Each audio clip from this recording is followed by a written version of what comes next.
High, আমি অনন্যা। আমার নতুন একটা মিনি ব্লগে সকলকে স্বাগত। সকাল সকাল উঠে পড়েছি। উঠে ব্রাশটা সেরে আমার ড্রিঙ্কটা খেয়ে নিলাম। আজ বাড়িতে কেউ থাকবে না, সবাই যাবে একটা কাজে। তাই সকাল সকাল মা বানিয়েছিল ঘুগনি, সেটা দিয়ে মুড়ি খেয়ে বসেছিলাম পড়তে। তারপর দেখলাম একটু ঘুগনি আছে, শুধু মুখে খেয়ে নিলাম। যাওয়ার আগে মা বলেছিল রান্না করে দিয়ে যাবো, আমি বললাম না থাক, আমিই করে নিবো। তাই মা শুধু ডিম আলু সিদ্ধটা করে দিয়ে গেছিল, সেটাই ছুলে নিলাম। আর এর মধ্যে একটা পার্সেল চলে এসেছে, সেটাও আনবক্সিং করে নিলাম। ভাতের জন্য চাল ভিজিয়েছিলাম, সেটাই হাঁড়িতে দিয়ে দিলাম। একটু পাঁপড় ভেজেছিলাম খাবো বলে।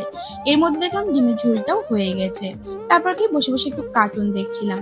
আর এই যে নতুন জিনিসগুলোতে জল ভরে বরফ করতে দিয়ে দিয়েছি। এর মধ্যে চানটা আমি সেরে নিলাম। আজকের মেনু এইটুকুই, ভাত, পাঁপড় ভাজা, ডিমের ঝোল। ভাত খেতে খেতে তোমার টিভি দেখতেই হবে, তাই টিভি চালিয়ে টিভি দেখছিলাম।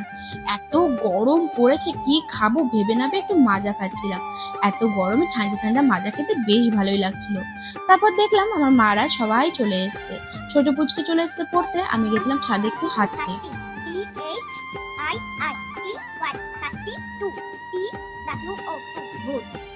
ওর তো ছুটি হয়ে গেছে, তাই ও বসে বসে এখানে লিচু ছুলছিল খাবে বলে। এর মধ্যে বৌদি চলে আসলো, ওকে নিয়ে চলে গেল। রাতের জন্য সবকিছু কাটাকুটি গুছিয়ে নিয়েছিলাম। আর এত গরম যে রান্নাঘরে আর রান্না করা যাবে না, তাই বাইরেই সেট আপ করে নিয়েছিলাম।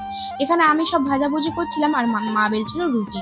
আমার ভাজাটাও কমপ্লিট হয়ে গেল। আর এইভাবে রুটি কিন্তু আমি প্রথমবার বানাচ্ছি, মানে এইভাবে কাপড় দিয়ে চেপে চেপে। তারপর কি, গুড নাইট। কেমন লাগলো ভিডিওটা জানিও।